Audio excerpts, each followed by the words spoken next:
আরে ভাই পিলারের নিচে মাটি কেটে যাচ্ছে, পিলার তো পড়ে যাবে, পিলার তো সমস্যা হবে। দেখে মনে হচ্ছে পিলারের গোড়ায় মনে গর্ত হয়ে যাচ্ছে, এই পিলারের সাথে এই স্ট্রাকচারের সাথে ওই মাটির কোনো সম্পর্ক নেই। আর্টিফিশিয়ালি মাটিটাই হয়ে গিয়েছে এখন মনে হচ্ছে সাবেক মাটি, কারণ কম্প্যাক্ট হয়ে গিয়েছে, দূর বা ঘাস টাস হয়ে গিয়েছে, মনে হচ্ছে এটা তো একটা মাঠ, এটা তো মানে আর্টিফিশিয়ালি কোনো ভরাট করা জিনিস না। তাহলে কেন এখান থেকে মাটিটা কাটা হচ্ছে? যে মাটিটা কাটা হচ্ছে সেই মাটিটা ওখানে সরানোর কথা ছিল, থাকার কথা ছিল না, সরিয়ে ফেলানোর কথা ছিল, তাই সরানো হচ্ছে। এবং পদ্মা সেতুতে বিশেষ করে পিলারের মাটি খননের ইট ভাটায় বিক্রি করার কিন্তু কোনো কিছুতেই খুব একটা ব্যবস্থা নিচ্ছে না। আমি খুব ব্যথিত একটা জায়গায়। পদ্মা সেতুর পিলারের ব্যাপারে মাঠে নিয়ে যেটা আপনারা যেভাবে এসেছে, এটা আরো একটু জেনে বুঝে দায়িত্বের অংশ ছিল। আমি স্বীকার করছি যে সাংবাদিকতা শুধু আপনাদের মধ্যে সীমাবদ্ধ নাই। সাংবাদিকতা এখন এমন হয়েছে শুরু কোথায় আর শেষ কোথায় কেউ জানে না। আপনি হয়তো মনে করছেন এই জায়গায় সচিবালয়ের সাংবাদিকতা, আইন অনুসারে তাই, বিধি অনুসারে তাই, ধারণাও আমাদের তাই, বৈধতাও তাই, যে এটা সচিবালয়ের সাংবাদিকতা, রাইট? আমি এখানে বসেছি, তো সচিবালয়ের সাংবাদিকতা হওয়া উচিত।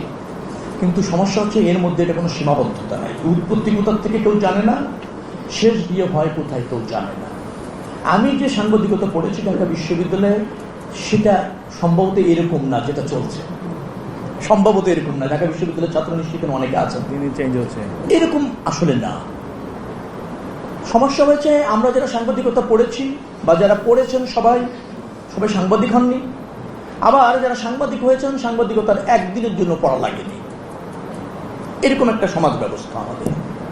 পদ্মা সেতুর যে জায়গাটা আমি জেনেছি, এই রেল সেতুর যেখানে এটা একটু গভীরে দু একজন সাংবাদিক জানলে ভালো হতো।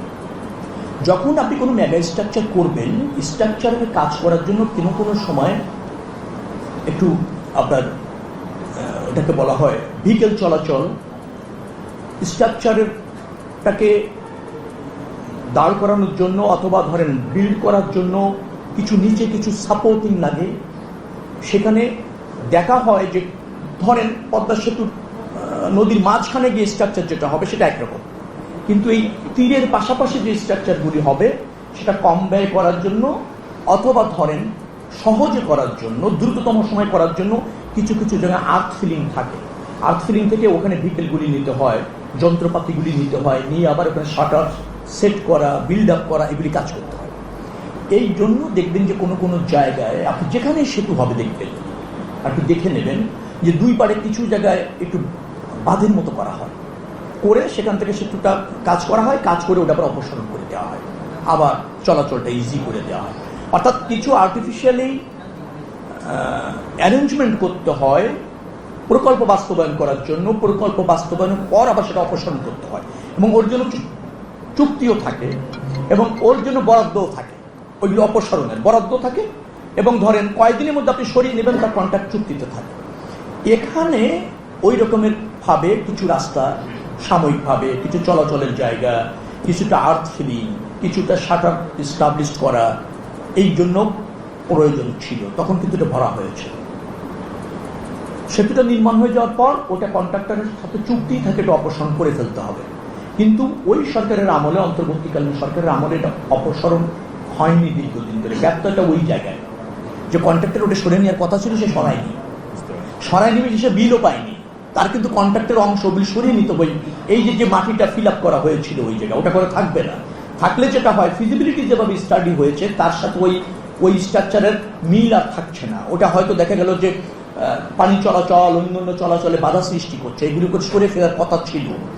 কিন্তু আগের কন্ট্রাক্টররা, যে কন্ট্রাক্টর ছিলেন, তিনি টাইম মতো এটা সরাননি। যেহেতু তিনি বিল পাননি, এখন সরানোর প্রয়োজন হয়েছে, তাকে শর্ত দেওয়া হচ্ছে তুমি এটা সরাও।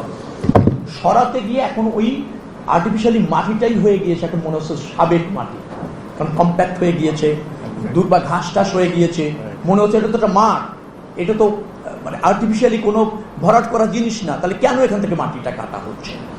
যে মাটিটা কাটা হচ্ছে সেই মাটিটা ওখানে সরানোর কথা ছিল, থাকার কথা ছিল না, সরিয়ে ফেলানোর কথা ছিল, তাই সরানো হচ্ছে।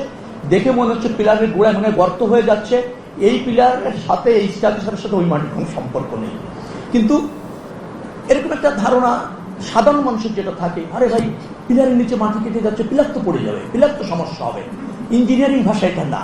ওই মাটিটা আমার কাছে আরো মনে হয়েছে, আমরা স্টাডি করে দেখেছি, আপনারা এই নিউজটা আসার পর আমি ওই ব্রিজ ইঞ্জিনিয়ারিং এর সাথে আমাদের সেনাবাহিনীর যারা জড়িত, গতকালকে রাত্রে আমার সাথে কথা হয়েছে, অন্যান্য ইঞ্জিনিয়ার যারা জড়িত কথা হয়েছে, ওই মাটিটা সরালে ওখানে আরো যেটা হবে, ওই নাব্যতা বা অন্যান্য জায়গায় যে চলাচলের আছে পরিবেশগত এবং অন্যান্য দিক থেকে, পাশে সামনে গিয়ে তো ওয়াটার, তো সেটা রেইনি সিজন ড্রাই সিজনের যে চলাচলটা ফিজিবিলিটি টেস্ট অনুসারে ভালো হবে। আর এখন হয়তো সেন্টিমেন্টের জায়গা থেকে মনে হচ্ছে যে মাটি সরাই কোথায় নিয়ে যাওয়া হচ্ছে। আলটিমেটলি এই ধারণাটা হওয়ার একটাই কারণ হচ্ছে, মাটিগুলি প্রাথমিক পর্যায়ে সেতু চলাচলের জন্য উন্মুক্ত হওয়ার পরেই সরানো উচিত ছিল, কিন্তু সেটা সরানো হয়নি। এখন সরানো হচ্ছে বিধায় এইটা আমরা ওই কাজের সাথে সিমিলার মনে করছি না, মনে করছে ভিন্ন কিছু করে মাটি টাটি বিক্রি করে কেউ হয়তো কোনো গোষ্ঠী লাভবান হচ্ছে। এই মাটি সরানো তার অংশ না, এই মাটি সরানো ব্রিজ বানানোর কনস্ট্রাকশনেরই অংশ। যদিও দেরি হওয়ার ফলে এখন সেটাকে মনে হচ্ছে মূল স্থাপনা জন্য ঝুঁকি হয়ে নিশ্চয়ই কোনো ব্যক্তির সাথে মাটি সরানো হচ্ছে। এটা হলো আসল জায়গা।